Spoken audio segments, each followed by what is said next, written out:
Les CMS e-commerce SaaS ont la réputation depuis déjà un certain nombre d'années de ne pas être très efficaces en termes de SEO. Shopify a ces derniers temps fait un énorme effort sur la partie SEO. Je suis aujourd'hui avec François de WeBloom pour pouvoir parler du sujet du SEO.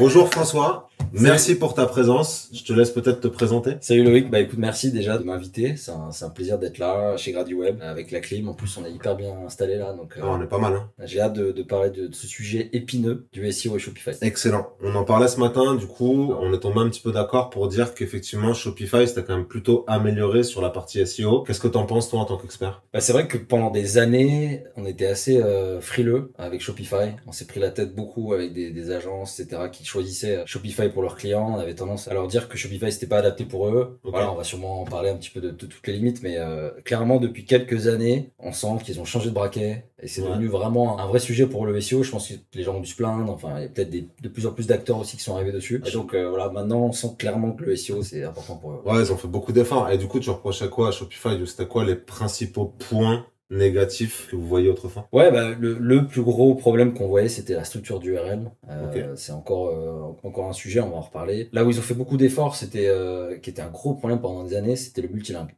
Voilà, Ouais. on va en parler C'est pas aussi, mal mais amélioré, ouais.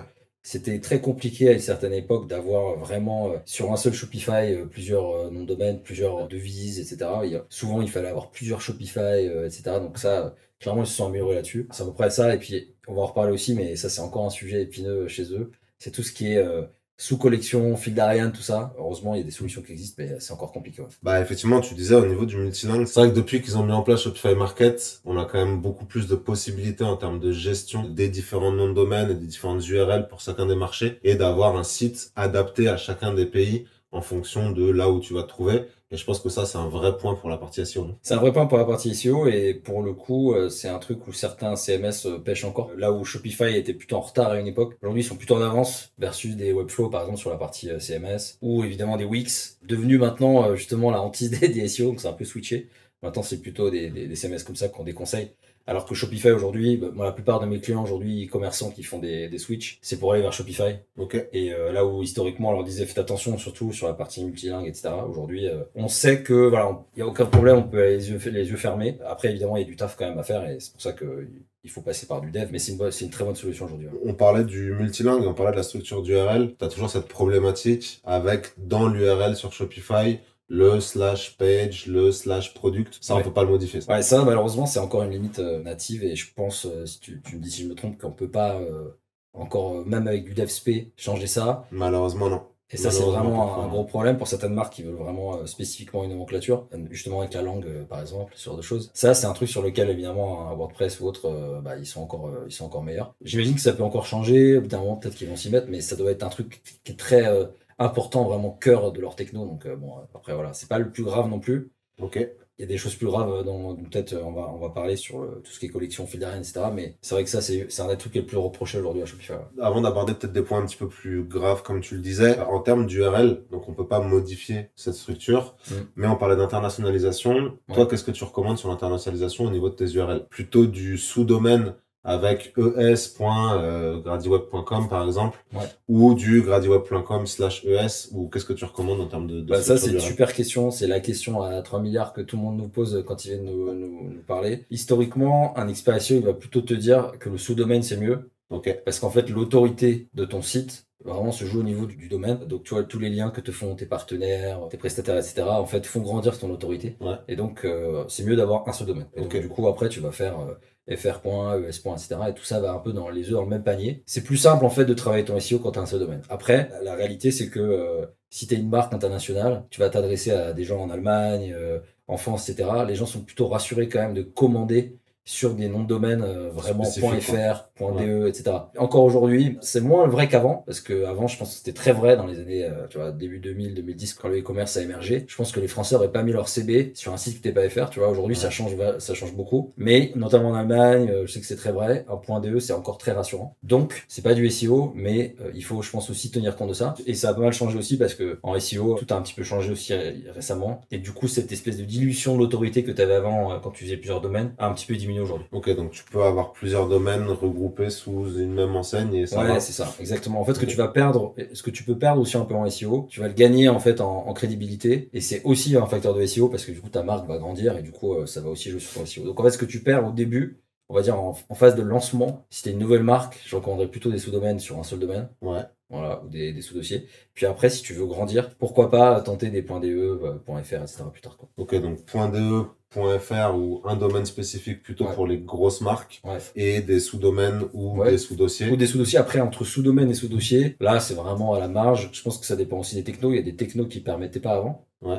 Voilà, je me souviens de l'époque où en fait tu pouvais pas, il fallait absolument faire des sous-domaines. C'est vrai que si tu peux faire des sous-dossiers, c'est plus facile pour commencer. Ok. Mais après, voilà, il y a des technos qui t'en empêchent et bon, c'est beaucoup moins problématique, on va dire, que d'avoir plusieurs domaines, quoi. Bon, pour ce coup-là, Shopify te permet de faire les deux. Voilà, c'est ça. Ouais. Mais avant, je crois que c'était pas le cas. Non, Sur avant, le tout c'était pas début, le cas, c'était mais que des sous-domaines forcément, il me semble. Ouais, mais ça fait un moment déjà qu'on peut faire les deux. Ouais. Mais c'est vrai que c'est toujours une question pour nous de savoir lequel est le mieux. Ouais. Donc ça me permettra d'éviter de me poser la question et peu Voilà. importe. Bah, au début, plutôt même domaine. Et après, quand tu grandis, souvent les marques, ils aiment bien avoir quand même un domaine par pays, quoi. Ok. Si on parle d'internationalisation, un domaine par pays, en termes de SEO, tu vas avoir une gestion différente en fonction de chacun des pays, avec une stratégie différente en fonction de chaque pays, des mots-clés par pays, ou tu vas avoir une stratégie plus globale. Comment ça se passe? Ouais, en SEO, on travaille vraiment séparément chaque pays. Il y a très peu d'économies d'échelle là-dessus. Ok. Donc on va vraiment faire un audit sémantique sur chaque pays. Chaque culture en fait a une façon différente de rechercher des choses sur internet. Donc si tu traduisais juste sur Google Translate ou même sur ChatGPT, bah tu vas passer peut-être à côté de plein de familles de mots-clés en fait qu'un japonais pourrait taper par rapport à un américain. Donc on va vraiment faire une stratégie différente. Après évidemment aujourd'hui avec l'IA etc tu peux quand même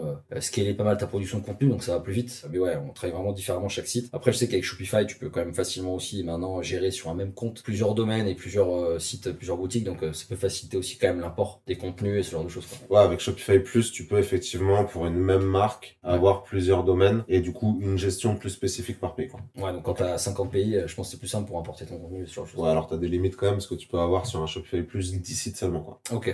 Donc après, si t'as plein de pays, tu peux avoir un mix entre du Shopify Plus avec un domaine par zone et après du market avec plein de sous-marchés, quoi. Okay. Tu peux faire un truc assez sympa. Ça s'améliore quand même. Ouais, ça s'améliore énormément. Du coup, on a pas mal parlé d'international. Il y a un gros sujet sur Shopify, c'est la partie création de produits, multi-produits, multi-URL. Tu m'en parlais tout à l'heure, tu peux m'expliquer un petit peu? Ouais. Ça, c'est un truc qu'on voit souvent, les gens viennent nous voir et en fait, ils ont un produit qui est dans plusieurs collections. Ça, c'est normal, tu vois, c'est normal, la vie d'un site, tu vas mettre ton site dans les chaussures et dans les sols, par exemple. Ouais. Ça, c'est bien, il faut pouvoir permettre ça. Sauf que dans Shopify, tout est flat en termes de collection, t'as pas une catégorie principale, comme tu pourrais avoir sur d'autres CMS. Donc en fait, ton produit existe dans les deux collections, il a deux URL. Il existe deux fois. Et ça, en SEO, c'est la hantise du SEO parce que ça veut dire duplicate content, a priori. Ouais. Après, voilà, ça dépend aussi des thèmes, de plein de choses. Parfois, certaines de ces pages sont pas indexables. Voilà, donc ça se voit pas sur Google, etc. Mais c'est quand même des URL qui sont crawlés par Google et donc une perte de temps et donc potentiellement des gros problèmes de performance aussi. Donc ça, c'est un truc en général qu'on regarde assez vite. Et ça, je pense que ça demande justement une modification dans le thème, un peu de dev pour définir justement quelle va être la collection principale du produit en fait. Ouais, exactement, tu peux aller modifier ton thème, mais par contre, effectivement, c'est un développement en plus qu'il va falloir faire pour pouvoir aller résoudre ce problème. Tu peux aussi passer par ton robot TXT, mais après, par contre, c'est du manuel à chaque fois, quoi. Ouais, puis le robot TXT, c'est comme une rustine en fait, c'est comme un scotch et ça règle pas le problème. C'est comme si t'étais blessé et qu'au lieu d'aller te faire soigner, tu mettais juste un bandage, quoi. Ouais, c'est ça. Donc, et puis à chaque fois que tu vas créer des nouveaux produits, de nouvelles catégories, il faudra que tu ailles modifier tout ça. Mais effectivement, ça, c'est un point qu'on peut régler directement, nous, dans le thème. Alors, tu as les thèmes qui le proposent de base, t'en as quelques-uns, et sinon, faut faire appel à nous pour pouvoir... c'est ça. C'est la différence entre aussi, et ça vaut pour tous les CMS, tu vois, entre juste prendre le truc natif et après être accompagné par quelqu'un, parce que ça, sinon, ça suffit pas, quoi. Bah, de toute manière, c'est un peu le cas de base, hein. Dès que tu commences à grossir, il vaut mieux être accompagné par une agence, ou des agences en fonction des domaines que tu vas toucher pour pouvoir aller plus loin, quoi. Un autre sujet dont on a pas mal parlé aussi, qui est assez récurrent, c'est les fils d'Ariane. Ça, on a plusieurs projets en commun là-dessus. C'est quelque chose d'assez lourd à gérer. J'ai cru que t'allais dire autre chose. Pour être poli. J'allais dire autre chose, mais c'est quelque chose d'assez lourd à gérer. Et du coup, vous, l'impact que ça a, c'est quoi? Ouais, le fil d'Ariane, en fait, ça permet d'expliquer à Google, et puis aux utilisateurs aussi, même si bon, on l'utilise plus rarement quand même, les humains, quelle collection, quel produit appartient à quelle autre collection, quoi. Donc, par exemple, chaussures, chaussures blanches, et chaussures blanches 44, par exemple. Ouais. C'est toujours facile de prendre les chaussures comme exemple. Et en fait, dans Shopify, tu peux pas avoir ça, en fait. Dans Shopify, t'as des produits dans des collections, et comme je disais tout à l'heure, elles sont toutes à peu près à même niveau. Donc, nativement, le seul truc que tu peux avoir, c'est un fil d'Ariane qui dit Home produit, quoi. Ouais. Ou Home collection produit max. Produit, ouais. Et donc ça, c'est un truc que tu peux pas faire en paramétrage sur Shopify. C'est ce qui faisait, même encore aujourd'hui, qui fait que parfois on déconseille aux gens d'aller sur Shopify. Mais nous, on a découvert avec vous notamment, parce que en vrai, c'est pas pour vous mettre en avant, mais on était passé par d'autres prestats avant, et des gars qui nous disaient on peut pas, ou d'autres qui nous disaient on peut, mais qui n'ont jamais réussi à le faire. Ouais. Et donc voilà, avec vous, on a réussi à faire ça. Alors c'est pas forcément la solution parfaite, mais au moins on peut quand même avoir un fil d'Ariane multiniveau, quoi. C'est pas la solution parfaite parce que c'est pas une solution native. Voilà, c'est ça. Et t'as quand même de la configuration à faire à chaque fois, mais effectivement, en passant avec des métafields et en allant construire un fil d'Ariane un peu de manière dynamique,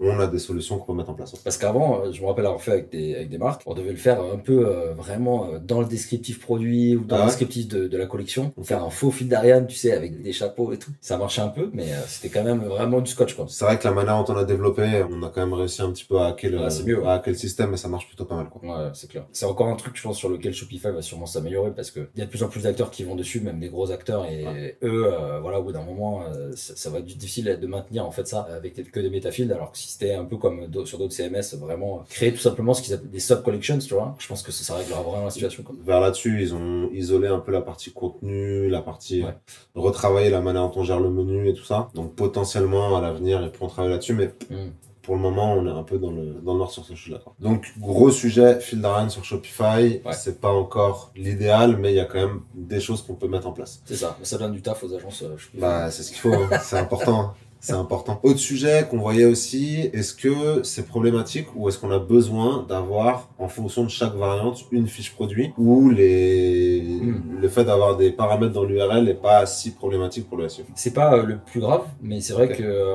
c'est une des limites de Shopify. Ouais. On peut pas avoir des URL propres avec des tirets sans hashtag, etc. sur des variantes de produits différentes. Tous les clients vont pas être touchés par ça parce que tu as des clients, même au contraire, qui n'ont pas du tout envie d'indexer leur variante. Ils ont envie que les gens puissent le faire quand ils construisent dans leur expérience produit, mais ils n'ont pas envie d'indexer. Mais pour d'autres, c'est vraiment important. Et c'est vrai que les hashtags, etc., ça peut être mal perçu. Après, franchement, ce serait faux de dire que parce que tu as un hashtag, etc., tu vas perdre des positions et être troisième page pour ça. Tu sais, le SEO, c'est que des petits critères en fait qui se cumulent. Donc c'est sûr que ça aide pas, mais c'est pas le plus grave, quoi. Ok, mais du coup, parce qu'on a pas mal d'agences qui reviennent et qui disent à chaque fois que tu as un paramètre dans l'URL, ça crée une quantité d'URL pour une même connexion, pour une même collection. Et du coup, c'est assez problématique. Ouais, en fait, ce qui est problématique, c'est un peu le même débat qu'avec les collections, tu vois. Je disais tout à l'heure, si tu mets le produit dans plusieurs collections, bah, ça peut créer une infinité comme ça de combinaisons. Avec les variantes, c'est pareil. Tu peux vraiment avoir même les deux qui se cumulent, tu vois. Genre, un produit qui est dans plusieurs collections et qui a plusieurs variantes. Ok. Donc, t'imagines, c'est puissance 4, quoi, le truc. Donc, c'est pour ça qu'il faut vraiment contrôler et qu'en général, on a tendance à pas indexer les variantes et c'est un peu la solution de contournement. Et t'as même aussi tout ce qui est cross-sell. Parfois, t'as des cross-sell ou des trucs comme ça qui changent aussi des URL, qui rajoutent aussi des petits paramètres. Et donc, potentiellement, quand tu vas cliquer sur un produit que vous avez aimé aussi, en fait, il garde en paramètre là le lien d'où il vient. Et ça crée des paramètres complètement complexes. Donc ça, il faut faire très attention à ça, sinon ça peut faire une infinité d'URL, quoi. Ouais, la même chose sur ta pagination, je suppose. Ouais, la pagination. Bah oui, la pagination, du coup, c'est pareil. Tu peux reprendre produit dans plusieurs collections, sur plusieurs variantes, et en plus, après, les collections sont paginées. Donc ça, c'est vraiment la anti du SEO. On préfère montrer moins que plus, tu vois. Petit à petit. Et c'est vrai que tant qu'on aura cette problématique de parentalité, que ce soit au niveau des variantes et au niveau des collections, ça rendra notre travail un peu plus difficile, quoi. Et j'ai une petite question là-dessus. Cette problématique, on peut pas la gérer au niveau du robot.txt. Alors, je sais que c'est un patch, mais on peut pas la gérer au niveau du robot.txt. Bah, le robot.txt, c'est vraiment le scotch, comme tu dis, le patch. Quand on arrive sur une mission et qu'il y a des gros problèmes, tout est ouvert au cas de vent à Google. On va mettre le robot.txt pour empêcher Google de voir. Il y a deux problèmes à ça. Le premier problème, c'est qu'en fait, c'est un peu contre-intuitif, mais si tu empêches Google de voir, c'est-à-dire que tu vas aussi l'empêcher de voir que tu as corrigé. Donc si tu as rendu non indexable en fait ta page, il va pas le voir parce que tu lui as fermé la porte. Donc il peut garder dans son index comme ça des pages pendant des années, alors que toi tu as mis un no-index parce que tu as fermé la porte avec le robot. Ça c'est le premier point. Et puis deuxième point, le robot en fait c'est juste pour empêcher Google de voir, alors qu'en fait ce que tu devrais régler c'est la présence même des URL dans ton code, tu vois, qui devrait pas exister.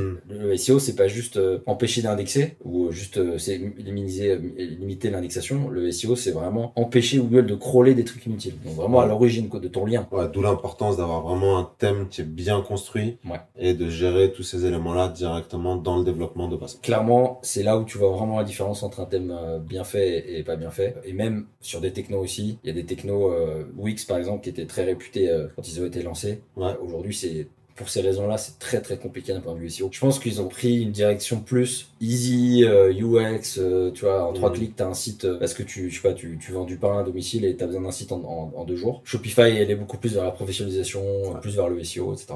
Oh, bon, on l'a vu, de toute manière, Shopify ces dernières années sont vraiment montés en gamme en allant chercher des beaucoup plus gros e-commerçants et en offrant des personnalisations de plus en plus avancées, de plus en plus poussées, avec le builder, aujourd'hui avec ce qu'ils ont mis en place sur toute la partie avec l'IA qui permet d'aller construire des sections et tout ça.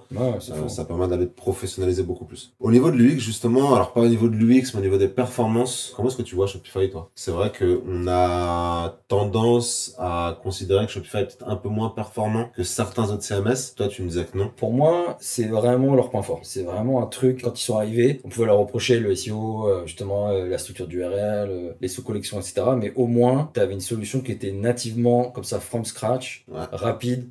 Pas d'infra à gérer, pas d'optimisation du serveur, etc. Parce que voilà, c'est une boîte noire qui est chez eux. Ils gèrent très bien la partie CDN aussi, etc. Donc en gros, normalement, un Shopify, après, il y a toujours les impacts du thème et des images et tout, mais normalement, si tu fais pas trop de bêtises, ton site il charge vite. Où que tu sois. Et ce qui est pas du tout le cas dans WordPress, tu vois, un WordPress, ça va dépendre du serveur. Est-ce que tu es sur OVH, Infomaniac, est-ce que ton serveur est en France, aux US, etc. Est-ce que tu as paramétré ton serveur? Est-ce que tu as mis en place ton CDN derrière? En fait, tout ça, c'est du temps. Donc, faut avoir aussi du temps chez toi ou chez un prestat. Shopify, normalement, en tout cas, from scratch, ça, c'est hyper bien fait, c'est hyper rapide. Le time to first byte, donc le temps de réponse du serveur est quasiment instantané où que tu sois. Parce qu'ils ont des CDN un peu partout dans le monde. Donc ça, cette étape-là, je pense que c'est là-dessus qu'ils ont gagné aussi beaucoup de parts de marché. Et sur le design aussi, parce que c'est quand même assez très frais, ça change beaucoup de choses.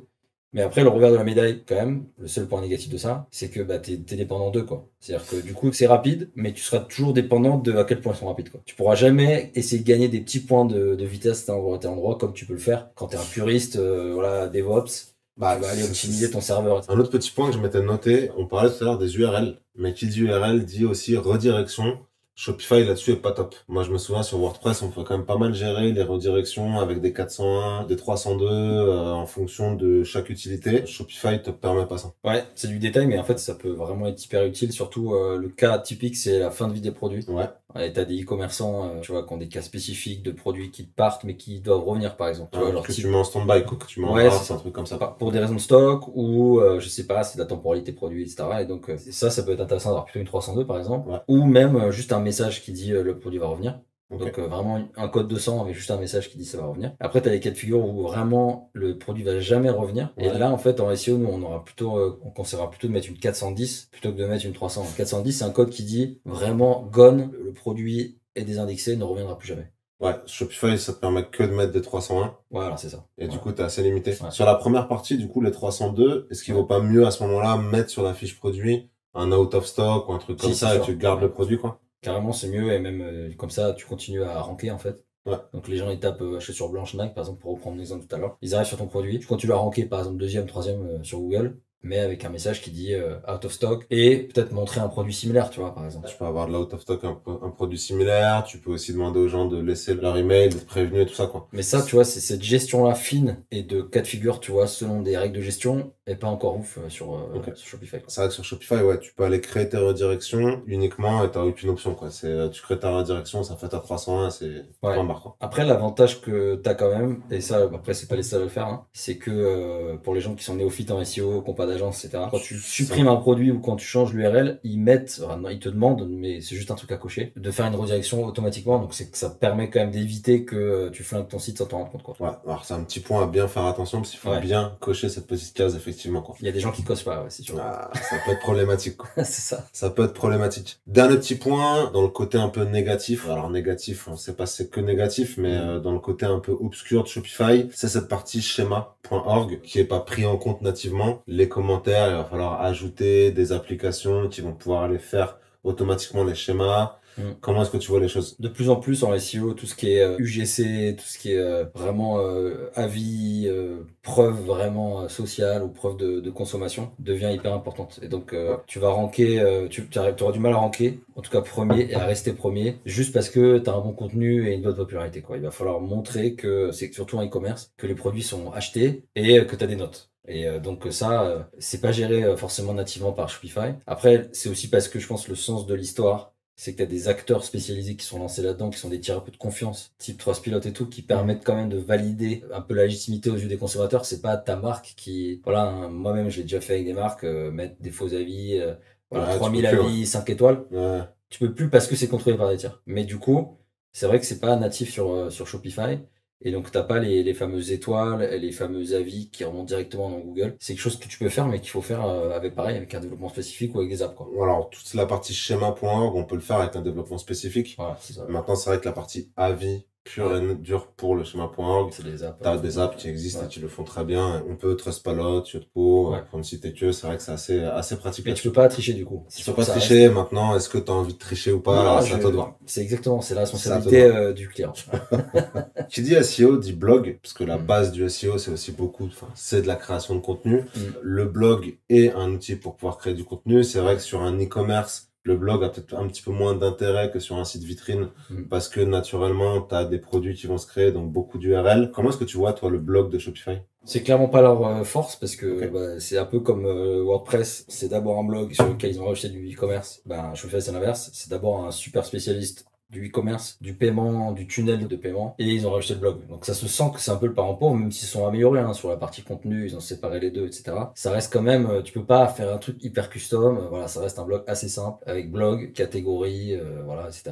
Donc sur toute la gestion, par exemple, je sais pas, des pages auteurs, la customisation de la pagination, des catégories de blog, etc. Tu sens que c'est encore limité. Mais c'est pareil, tu peux faire aussi du dev un peu dessus, mais nativement, c'est un peu Ça, c'est compliqué. limité. Après, c'est vrai que les gens disent toujours SEO égale blog, Mhm. mais en e-commerce, c'est pas vrai. Ouais, je suis Et d'accord. les gens viennent me voir en me disant fais mon blog, mais je leur dis attends, on va d'abord regarder tes pages collection, tes pages produits, c'est l'enfer. Donc on va se consacrer vraiment des mois entiers à d'abord retaper ça, et après on verra ton blog. En fait, SEO égale blog, parce que ton blog te permet d'aller créer tout Ouais. un tas de contenus et de pages de plus pour pouvoir aller ranker. Mais sur l'e-commerce, t'as toutes tes fiches produits. Donc, si t'as une fiche produit, t'as peut-être besoin d'un blog. Maintenant, si t'as 2000 produits, Ouais, c'est ton ça. blog, il est useless, quoi. Les gens ont une mine d'or en fait dans les mains avec des super collections, des super produits, et souvent ils oublient ça et ils vont directement taffer leur blog. Et ils pensent qu'une agence SEO, en fait, limite, il faut leur donner accès que au blog et ils se démerdent. Alors qu'en fait, Ah, c'est pas du tout quelqu'un le qui cas, tape chaussures blanches, il veut pas voir un blog Ah ouais, c'est sur sûr. qu'est-ce que c'est les chaussures blanches. Ouais, Il c'est veut sûr. voir des produits et c'est ça qu'il faut optimiser, quoi. Ok, ça me fait penser à une petite question. J'ai la réponse, mais j'aimerais bien que tu le dises. Est-ce qu'il vaut mieux, si j'utilise un Shopify, avoir un blog sous WordPress à côté sous un sous-domaine ou garder le blog sous Shopify? Il y a des gens qui font ça. Les deux peuvent marcher. Voilà, c'est sûr que WordPress est plus customisable sur la partie blog, c'est leur force. Ouais. Après, c'est quand même très compliqué parce qu'en termes de maintenabilité, Ouais. de chemin d'URL, en fait, tu crées du risque, en fait. Tu crées du risque, tu crées, c'est sûr, des bugs. Tu changes de thème sur un WordPress et puis tu as une refonte sur Shopify, les deux vont pas bien parler ensemble, tu vas créer des erreurs 404, etc. Donc moi, je recommande pas d'avoir plein de technos différentes Ouais, sur ça s'aligne, un ouais. seul sous-domaine ou même sur un domaine. Et en plus, enfin, le blog de Shopify, pour moi, quand même, il est assez suffisant pour un e-commerçant, enfin, pour 99% des e-commerçants, quoi. Ok, moi tu me rassures parce que c'est vrai qu'on a eu pas mal cette question, notamment au début quand on a commencé sur Shopify, on a essayé d'avoir des blogs à côté sur WordPress Ouais. et ça se transforme vite en un cauchemar où t'as deux outils à gérer, deux fois plus de problématiques, bref, je suis pas sûr que ce soit très recommandable. Dans l'idée, tu peux tout faire. Tu pourrais même Oh, bien avoir sûr. aussi, pourquoi pas, je sais pas, un Node.js à côté qui fait autre chose. Un Webflow qui fait juste ta homepage, quoi. Ouais, c'est juste qu'en fait, est-ce que tu as envie, est-ce que c'est rentable, est-ce que tu crées pas une dette de dingue parce que ton dev, en fait, il connaît l'environnement Shopify, mais pas le truc. Moi, je pense qu'il faut arrêter de se compliquer la vie là-dessus. Non, Ça ça suffit me va. largement le blog Shopify. Ouais. Impeccable. On a pas mal parlé de différents sujets. On a mis en avant aussi des points un petit peu moins reluisants de Shopify sur le SEO. Qu'est-ce que tu trouves, toi, très positif? Tu le disais un petit peu en intro, mais tu peux nous résumer les points importants du SEO de Shopify qui aujourd'hui vraiment permettent de dire que Shopify est un très bon outil pour le SEO. Ouais, et pourtant, je l'aurais pas dit il y a quelques années, tu m'aurais posé la question, j'aurais dit ouais, pas sûr. Mais la perf, on en a parlé un peu. Ouais. Pour moi, c'est vraiment un des avantages. C'est un site qui est rapide. En tout cas, d'un point de vue serveur, quand tu le crées, T'as pas à te poser de problème là-dessus, t'as pas à réfléchir à ça. En termes de tout ce qui est balisage, donc les titres, métadescription, gestion des H1, des H2, etc., c'est quand même hyper facile. Les alternatives textuelles sur les images aussi, tu peux les customiser. Donc tout ce qui est plan de document, etc., c'est quand même très propre. Après, tout dépend du thème aussi, hein, évidemment. Tu peux réussir à faire n'importe quoi si t'as un mauvais thème. Ça, c'est sûr. Le design, alors c'est pas forcément quelque chose qui est SEO from scratch, mais en fait, de plus en plus, on sait que la façon dont le site va être consommé a un impact quand même, le temps passé sur les pages, etc., ça a un impact direct sur le SEO. Et c'est clair que les composants Shopify, la façon dont c'est agencé, etc., l'UX général des sites est quand même beaucoup plus moderne, fraîche, même indépendamment des thèmes, même si ça joue beaucoup évidemment sur la qualité des devs, et je pense que tu sais mieux que moi que voilà, tu peux faire des Shopify très moches et des très beaux prestats Ah ouais, c'est sûr. ou commerce, Mhm. mais tu as quand même des fonctionnalités, et notamment aussi en back, mais également en front, qui font la différence, et c'est vrai que la plupart des gens aujourd'hui qui viennent me voir choisissent Shopify aussi pour ça. C'est parce qu'il y a beaucoup Ce d'agences côté UX et de design. thèmes. Ouais. Peut-être ça attire aussi des profils comme vous, des agences, etc., qui ont fait le job, et que peut-être les bons DA et les bons directeurs créatifs sont là-bas, je sais pas. Mais en tout cas, les gens choisissent Shopify aussi parce qu'il y a des thèmes et des designs beaucoup plus frais, beaucoup plus modernes que ce que tu peux avoir malheureusement aujourd'hui. Et c'est pas pour tirer sur Presta ou commerce, mais c'est la réalité, quoi. Nous, on a pas mal choisi Shopify parce que, en termes de développement, c'est quand même très, très facile à gérer. Shopify est une énorme API, le développement de thèmes, c'est extrêmement simple. WordPress, c'était pas forcément très compliqué derrière, mais sur WordPress, t'as ce problème de maintenabilité par la suite. La maintenance qu'il faut mettre en place, la gestion des serveurs, la sécurité qui est quand même assez lourde à gérer. On n'a pas pour parlé nos de clients. sécurité, ouais, c'est clair. Ouais. Voilà, Shopify, Sécurité, sécurité à 100%. On n'a pas parlé de ça, hein. C'est vrai que WordPress, bah voilà, c'est un gruyère, quoi. Donc, Ouais. enfin, c'est pas à cause de WordPress, mais lié au versionning des plugins et même du corps de WordPress. Voilà, c'est la plupart, 90% je pense, des hacks, c'est sur WordPress, quoi. Bah, WordPress reste le CMS le plus utilisé. Aussi, donc en il y a un fait, biais, c'est là ouais, aussi où tu as le plus de probabilité de te faire hacker. Et après, tu as la question de gestion des plugins qu'il faut mettre à jour de manière régulière. Tu as tout genre de choses qui sont assez lourdes à gérer. Tu as ton serveur à gérer, bref, tout ça. Et en fait, PrestaShop, moi, j'aimais beaucoup. Je trouve que c'est quand même un bel outil. Mais c'est vrai qu'en termes de développement, c'est plus complexe que sur du Shopify. Enfin, voilà, c'est plus complexe sur du Shopify. Donc, je pense que en termes d'UX, UI, Shopify a des vrais atouts de son côté, quoi.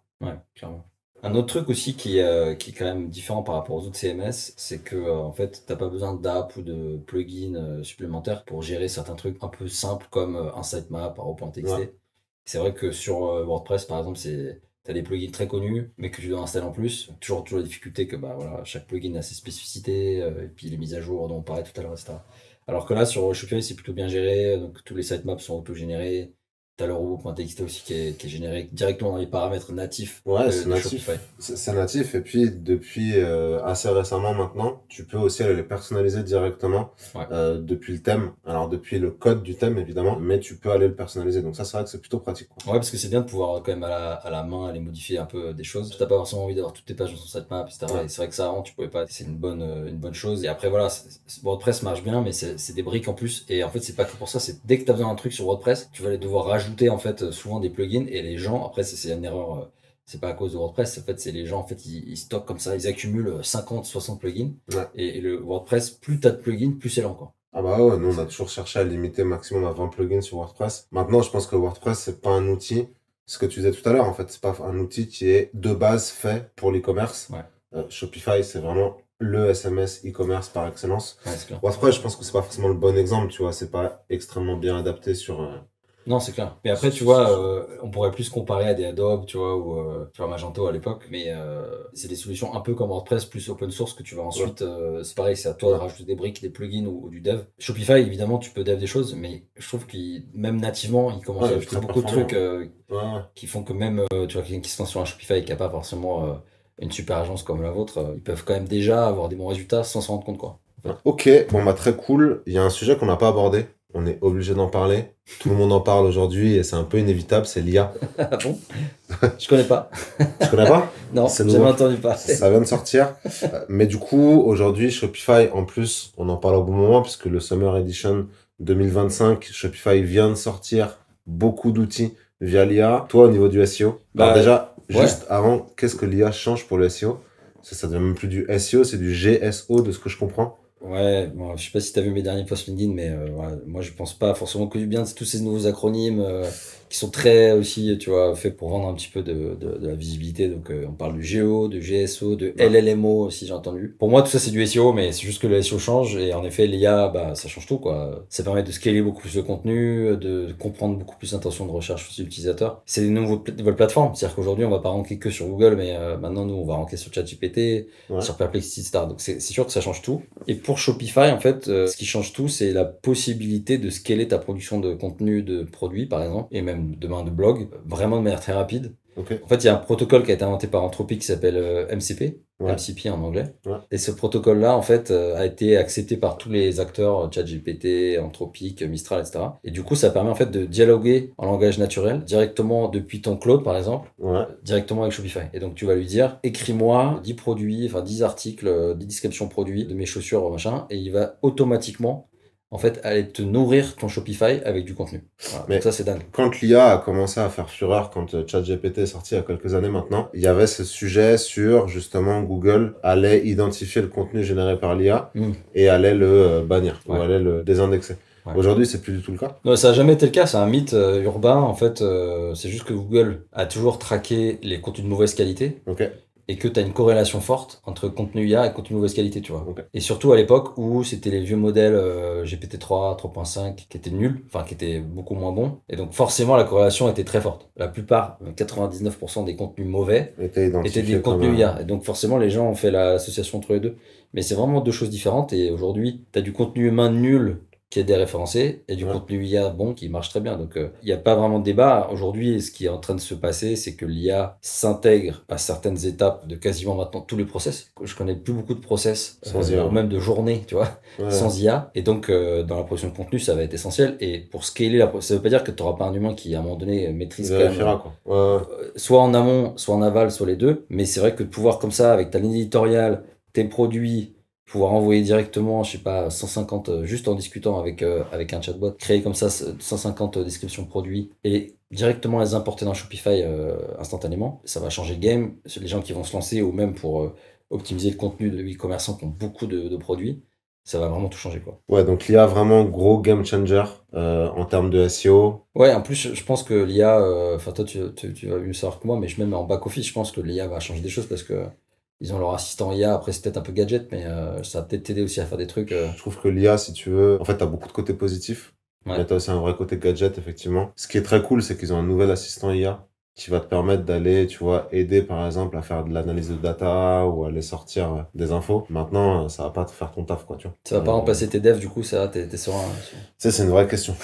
Non, mais en Tout vrai, le c'est monde une a vraie peur d'être question. remplacé un peu. Hein. Bah, tout le monde a peur d'être remplacé, mais tu vois, par exemple, j'en parlais avec un collègue, et en fait, t'as un outil qui s'appelle Cursor pour pouvoir aller faire du dev. On l'utilise pas mal aussi, ouais. Ouais, ce qui est très puissant, ce qui est très bien. Mm. Mais en fait, si toi, tu maîtrises pas le code déjà de base et que tu l'orientes pas bien, ça Ouais. risque de assez rapidement créer un gros bordel toi, dans ton code. Et après, pour aller dépurer tout ça et l'assainir, c'est quasiment impossible, quoi. Donc en fait, si tu veux, je pense que l'IA, c'est un très bel outil qui va te permettre d'aller beaucoup plus loin ou d'avancer beaucoup plus vite. Mais ça va pas forcément tout remplacer. Tu vois. Non, puis surtout, le rêve un peu de créer un e-shop en un clic, tu vois, un e-commerce en un clic. Je pense que il va être possible bientôt, tu vois, je pense, mais Ouais. la question, c'est est-ce que ce sera qualitatif, quoi.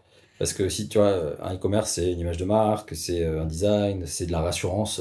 On met quand même notre carte bleue, tu vois, sur un site Ouais, e-commerce. c'est ça. Donc, pour moi, on en est loin. Je sais même pas si c'est désirable, tu vois. Je pense que c'est ça qui fera la différence dans les consommations, chez les consommateurs qui vont aller chercher des expériences produits Beaucoup plus nouvelles, poussé, ouais. Ouais. beaucoup plus poussées. Ouais. De plus on va automatiser, plus on va aller chercher un truc un peu naturel. Je parle pour évidemment la plupart des cas. Peut-être que sur certains cas de figure, je sais pas, genre par exemple des consommables. Tu vois, comme aujourd'hui tu consommes sur Amazon des trucs de tous les jours, bah ça à la limite, des trucs comme ça en full IA, pourquoi pas. Mais quand tu vas aller vraiment acheter sur des e-commerçants une expérience, je pense que tu auras toujours cette dimension humaine qui restera nécessaire et désirable d'ailleurs. Je pense, messieurs, moi je me souviens au début de WordPress, tu vois, c'était un peu la panique chez les développeurs parce Ouais. qu'en fait, WordPress, t'avais plus besoin de développer, t'allais créer un site en 3 clics, t'installer un thème, tu machin. Et en fait, c'est vrai et pas vrai, tu vois. Ça a juste démultiplié les besoins de développement. Et du coup, bah oui, t'as des gens qui vont créer des sites WordPress en 3 clics. Maintenant, si ton site, il fait plusieurs millions de CA, a priori, tu l'as pas créé en 3 clics et t'as pas rien fait derrière. Quel C'est que pas soit du le full CMS, automatique, quoi. Quel Quel que soit le CMS derrière, quoi. Ouais. Donc l'IA, c'est un merveilleux outil. Maintenant, je pense que ça va vraiment nous apporter un plus, mais faut pas forcément en avoir peur, quoi. Non, c'est clair. Et ça, en fait, ça remplace pas, ça change beaucoup de choses, Ouais, c'est ça, ouais. mais je pense qu'il faut juste s'adapter, mais je pense pas que ça va remplacer le métier. Non, c'est ça. Merci beaucoup, François. C'était très cool de t'avoir aujourd'hui. Super podcast. Est-ce que tu as peut-être un petit mot pour conclure pour notre audience? Ouais, mais déjà, merci à toi, merci à toute l'équipe GradiWeb de m'avoir accueilli dans ce super studio là, chez eux à Boulogne. Et puis voilà, bah, j'espère revenir aussi pour parler de gestion de projet. C'est vraiment un vrai sujet qui me tient à cœur, c'est comment réussir à faire travailler ensemble une agence SEO et une agence dev, et c'est pas de tout repos. Et voilà. J'espère qu'ensemble, on peut prouver que ça peut marcher. Que c'est possible. Ouais, c'est ça. Bah, on y travaille et c'est vrai que ça a toujours été une vaste question. Ah, et la guerre un peu Mais, entre SEO et dev, ouais. mais je pense que c'est un travail largement possible. Merci à tous. On vous dit à très bientôt. On espère vraiment que ce podcast vous a plu. N'hésitez pas à nous suivre pour plus d'informations sur Shopify, l'e-commerce et aujourd'hui le SEO. Et je vous dis à très bientôt. Merci.